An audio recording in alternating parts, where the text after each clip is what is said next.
Hello friends, नमस्ते। Select IQ में आपका स्वागत है। आप कह रहे होंगे कि आज फ्रेंड्स किस लिए कहा? तो जिन जी के लिए प्रधानमंत्री नरेंद्र मोदी ने भी फ्रेंड्स यूज शब्द किया, इसलिए हमने भी यूज कर लिया। तो उम्मीद करते हैं आप लोग स्वस्थ होंगे, मस्त होंगे, मन लगा के पढ़ाई तो कर ही रहे होंगे। तो जैसा कि हमारी एक श्रृंखला चल रही है जिसमें हम उत्तर प्रदेश के संबंधित घटनाक्रम को अध्ययन कर रहे हैं, जिसमें ऐतिहासिक, भौगोलिक, राजनीतिक समस्त पहलुओं का हम लोग अध्ययन करेंगे।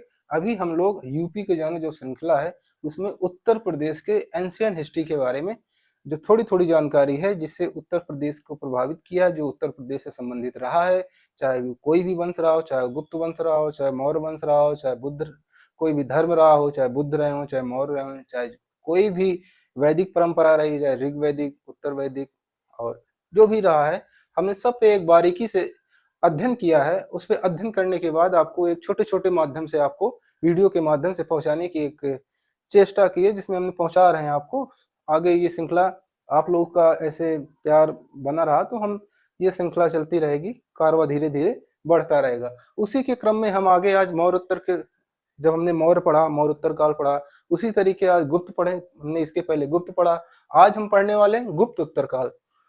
गुप्त उत्तर काल हमने आपको पहले ये बताया कि कोई भी वंश रहा हो, आप हिस्ट्री का कोई भी इतिहास उठा के देख लीजिए, उसके 2, 3, 4 शासक होंगे, उसके बाद उनके जो वंशावलियां आती हैं, वो उतना कारगर नहीं रहती जैसे पहले रही हो। जैसे आप मान लीजिए मौर्य वंश की बात करते हैं, तो मौर्य वंश अशोक के बाद फिर आप जितने भी शासक देखेंगे सब ऐसे चले जाते हैं। तो ऐसे ही सब कुछ रहा है, मौर्य वंश रहा है, चाहे मुगल वंश आप देख लीजिए, अकबर महान हुआ तो औरंगजेब थोड़ी नहीं हुआ महान। तो ऐसे चीजें आप कोई भी शासक धीरे-धीरे विघटन होते समय जीन के हिसाब से चेंजेस बॉडी में आते हैं, उसी हिसाब से वो लोग काम करते रहे और उनका जीवन ऐसे चलता रहा।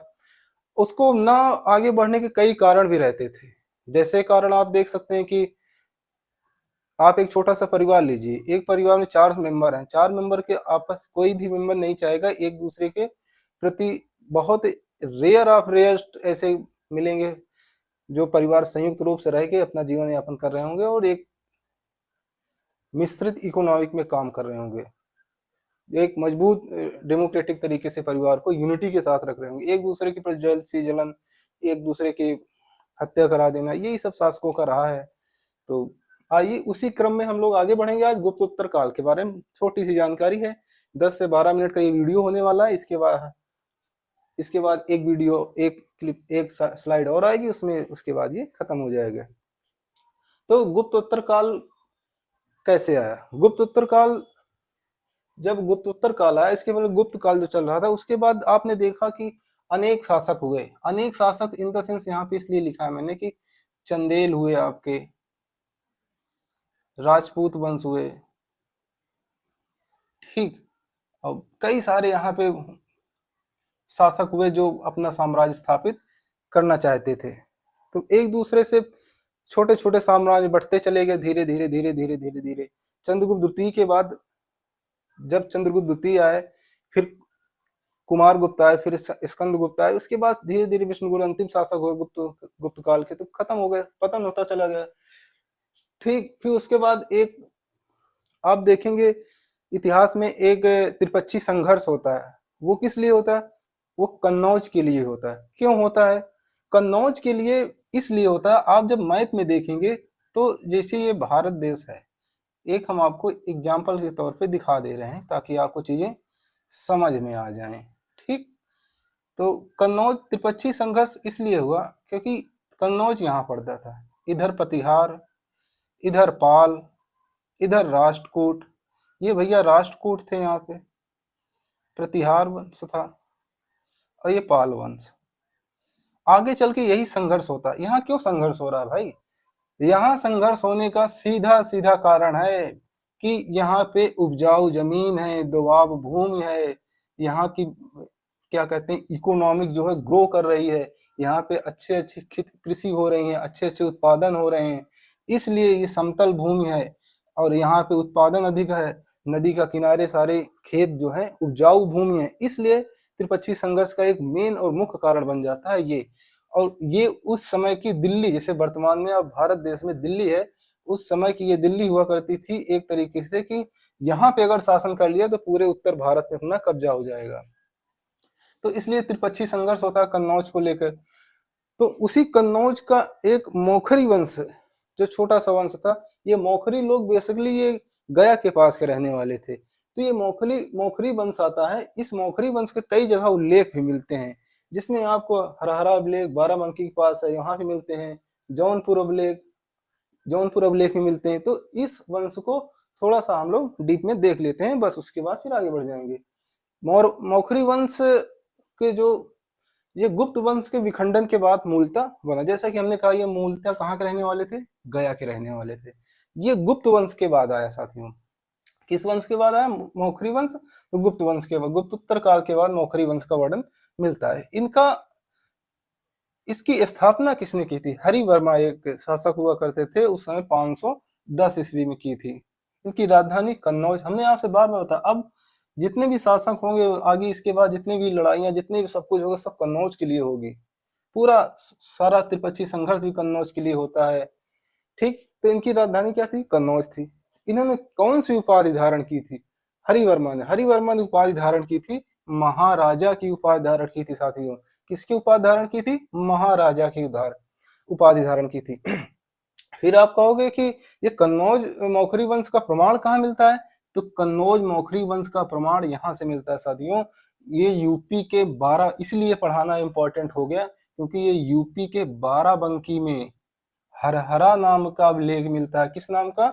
हरहरा नाम का अभिलेख मिलता है। वहां से ये साक्ष्य मिलते हैं। तो हरहरा नाम की जो अभिलेख था, इसकी खोज किसने की थी? तो 1915 में एच.एन. शास्त्री नाम के एक इतिहासविद रहे हैं, उन्होंने इसकी खोज की थी। कब की थी? 1519 में। ठीक, तो इसमें क्या उल्लेख क्या मिलता है? कई चीजें उल्लेख मिलती है। हमने आपको जो मेन रहा उसमें हमने लिख के ले आए आपको। जो प्रथम 4 राजा का इसमें वर्णन मिलता है, हरिवर्मा, आदित्य वर्मा, ईश्वर वर्मा, ईशान वर्मा। ये इन 4 राजाओं का उल्लेख मिलता है। हमने पहले बताया कि गुप्त वंश से लेकर इसमें मौर्य वंश लेकर उपाधियों को लेकर बड़ी गर्मा गर्मी रहती थी, कौन राजा कितनी बड़ी उपाधि ले ले। उसी तरीके हरिवर्मा एक राजा हुए थे। इसी तो हरिवर्मा जो हुए थे, ये हरिवर्मा में चतुष्मुद्रित क्रांत कीर्ति की उपाधि धारण की थी। चतुर्स मतलब चारों ओर, समुद्र की जीत, समुद्र यानी चार समुद्रों को जीतने वाला, क्रांत और कीर्ति को धारण करने वाला है। 4 समुद्रों को जीतने वाला, क्रांति और कीर्ति को धारण करने वाला हरिवर्मा एक उपाधि धारण की थी। हमने बताया कि बहुत अपने आप को अच्छा और श्रेष्ठ दिखाने के लिए प्रत्येक राजाओं वंशावलियों में होड़ हुआ करती थी, वो उनसे कम किसी से न दिखे। वर्तमान में भी ऐसे है कि कोई व्यक्ति किसी से कम न दिखे, चाहे कितनी भी दिक्कतें आए उसको। ठीक, इसके बाद दूसरी जो इसका प्रमाण मिलता है, दूसरा प्रमाण साथियों कहाँ से मिलता है? तो जौनपुर से मिलता है साथियों। कहाँ से मिलता है साथियों? जौनपुर अभिलेख से मिलता है। जौनपुर अभिलेख में अट्टाला मस्जिद के दरवाजों पे लिखा गया है, अट्टाला मस्जिद के दरवाजों पर ये लिखा गया है कि ईश्वर वर्मा राजाओं में सिंह के समान थे। ये जो ईश्वर वर्मा है, ये राजाओं के सिंह के समान थे। एक से एक बढ़ के जो इसमें उपाधि धारण की, इससे कम नहीं रहे कोई यहाँ पे। फिर उसके बाद यहाँ पे कुछ मोखरी वंश के शासक हैं, उनके बारे में हम लोग देख लेते हैं। मोखरी वंश के जो एक शासक हुए ईशान वर्मा, इन्होंने महाराजाधिराज की उपाधि धारण की। किसकी उपाधि धारण की साथियों? महाराजाधिराज की उपाधि धारण की। कई बार ये क्वेश्चन बन भी जाता है कि इधर उपाधियां लिख देगा, इधर वंशावलियां लिख देगा, तो उसको मिलान करने मैचिंग में पीसीएस वगैरह में क्वेश्चन एक बन जाते हैं। तो इसलिए हमने यहाँ पे उत्तर प्रदेश का पेपर दे रहे हैं तो उसमें जाहिर सी बात पूछ लिया जाएगा। अब महाराजाधिराज की उपाधि दे दिया, अब इसमें ईशान वर्मा दे दिया, अब फिर आप कहोगे ईशान वर्मा कहाँ है? तो इसलिए कह रहे हैं आपके एग्जाम ओरिएंट आपके बहुत इंपॉर्टेंट हो जाता है। उसी तरीके फिर इनके पुत्र हुए सर्ववर्मा, एक से एक उपाधि धारण करते हैं, एक से एक। वो कहते नहीं कि बाप से बेटा कम थोड़ी ना है, वही हाल है यहाँ पे। सर्ववर्मा आते हैं, ये असीरगढ़ में एक मुहर थी, उससे इनका प्राप्त होता है, वहां पे इनके नाम का वर्णन मिलता है। इन्होंने वहां उस मुहर में ये लिखा था, इनकी उपाधि जो थी वो महाराजाधिराज की उपाधि थी। कौन सी उपाधि थी साथियों? महाराजाधिराज की उपाधि धारण की थी। असीरगढ़ की एक मुहर में ये उल्लेख मिलता है। इन्होंने कुमारगुप्त के पुत्र थे दमोगुप्त को हराया था और मगध पर साम्राज्य स्थापित कर लिया था। ठीक, इनके सरमन के पुत्र आते हैं अवंती वर्मा। अवंती वर्मा का उल्लेख जो है एक बहुत अच्छे लेखक या कवि हुए वहां उस समय, हर्षचरित में वर्णन है। हर्षचरित किसका वर्णन है, किसने लिखा है? आप लोग कमेंट करके बताएंगे ये हर्षचरित किसने लिखी है। उसमें हर्षचरित लिखते हैं कि ये जो अवंती वर्मा शासक हुए, ये भगवान शिव के उपाधि के रूप में इन्होंने सम्मानित किया था। अब ये जबरदस्ती लिख रहे हैं कि था ऐसा कुछ, क्योंकि हमें इतिहास के साक्ष्यों पर ही पढ़ना है और पढ़ाना भी है और सीखना भी है, तो इसलिए इसको हम लोग लिख लेते हैं, मान भी लेते हैं। इसमें हम लोग अभी जैसे आपको एक वर्तमान में उदाहरण दें, आप अभी तो मान लो डेमोक्रेटिक कंट्री है, लोकतांत्रिक राज्य है, तो आप किसी के प्रति कुछ भी लिख सकते हैं, प्रेस की स्वतंत्रता है, फ्रीडम ऑफ स्पीच है आर्टिकल 19 के तहत, वो तो ठीक है। लेकिन अगर आप किसी भी नेता के प्रति या किसी भी राजनीतिक व्यक्ति के प्रति जो सत्ता में हो, उसके प्रति अगर आप एक दो लाइन अगर लिख रहे हैं तो उसको बातें चुभेंगी। हो सकता है फिर वो उसको बातें खराब लगे और आपके प्रति वो किसी दूसरे तरीके से एक्शन ले सके। लेकिन यदि आप उसके प्रति अच्छी बातें लिखेंगे, अच्छी चीजें वर्ड का यूज करेंगे, तो वो शायद ही आपको प्रमोशन भी मिल जाए और आप कुछ अच्छा काम कर जाएं। तो वही है, यहाँ भी रहा है कि लेखक, सबको अपनी रोजी रोटी प्यारी होती, वहां उस समय भी रोजी रोटी सबको घर द्वार प्यारा हुआ करता था कि भैया कौन मोल ले राजा से नफरत। ठीक, तो अवंती वर्मा को भगवान शिव की उपाधि देते हैं, हर्षचरित में वर्णन मिलता है। हर्षचरित किसकी लिखी हुई है आप लोग कमेंट करके बताइए। और इसके अतिरिक्त कन्नौज के, इनका विस्तार जो रहा है, कन्नौज से लेकर यूपी के आसपास पूरा एरिया इन्हीं का विस्तार हुआ था। अवंती वर्मा का एक उल्लेख और जगह मिलता है, मुद्रा राक्षस में वर्णन मिलता है। मुद्रा राक्षस और हर्षचरित किसके द्वारा लिखी गई है आप लोग कमेंट करके बताइए। तो ये एक छोटा सा वीडियो हम बनाते हैं जिसमें आपको छोटी सी जानकारी दे दिया। अब इसके बाद हम पढ़ेंगे हर्षवर्धन वंश के बारे में। तो इसके बाद हम हर्षवर्धन को पढ़ के उसके बाद चीजें हमारी खत्म हो जाएंगी। फिर एंशियंट हिस्ट्री आपकी लमसम ये खत्म हुआ है, फिर इसके बाद हम मध्यकालीन उत्तर प्रदेश के बारे में पढ़ेंगे। तो पहले हम हर्षवर्धन के बारे में पढ़ लेते हैं, फिर जैसा होगा करते हैं। तो साथियों, हमने जैसा कहा कि अब इसके बाद हम लोग हर्षवर्धन के बारे में पढ़ लेते हैं। हर्षवर्धन बेसिकली वर्धन वंश से संबंधित रहे। वर्धन वंश किससे संबंधित रहा है? तो पुष्यभूत वंश का ये अंग माना जाता है।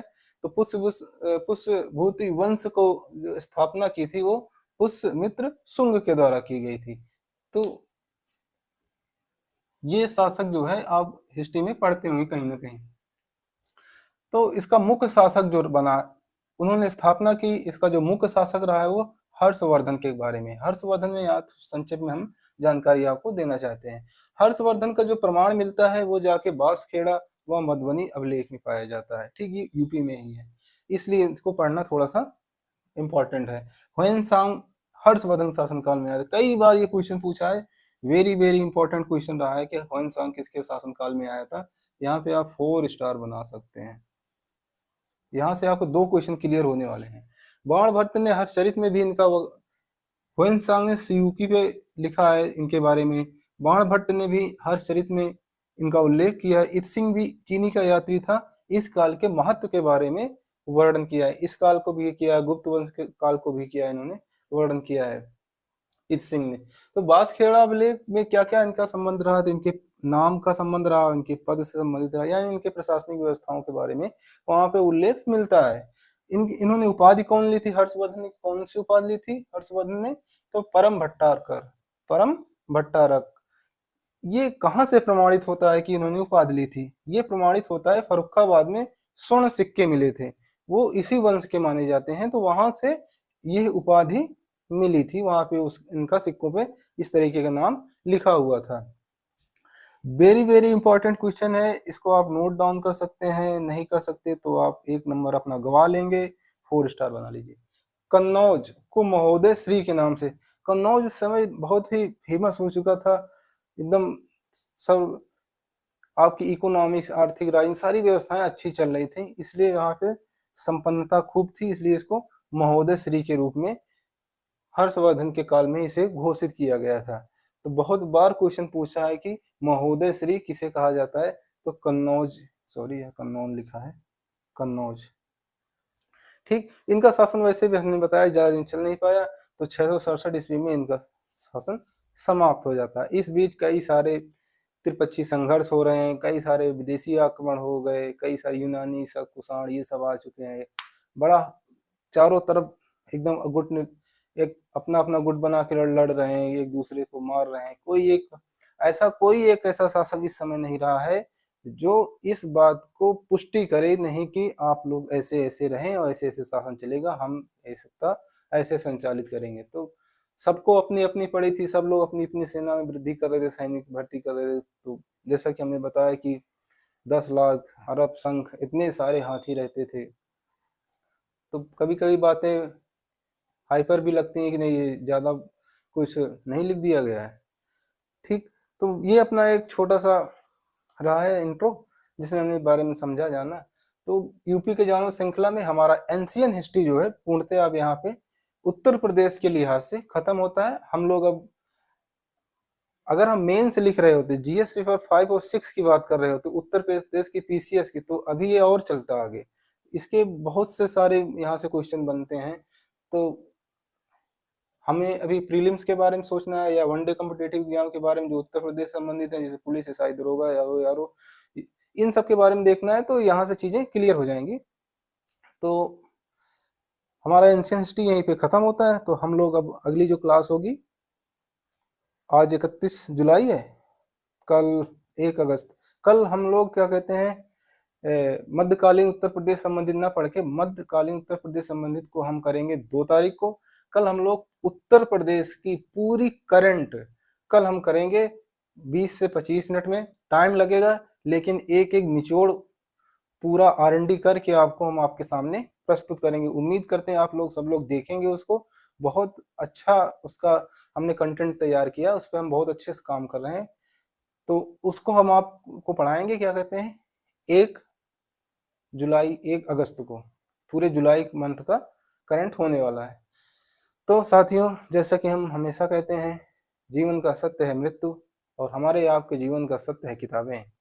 किताबें उठा लीजिए, पढ़ते रहिए, मस्त रहिए, स्वस्थ रहिए, अपना अपनों का ख्याल रखिए।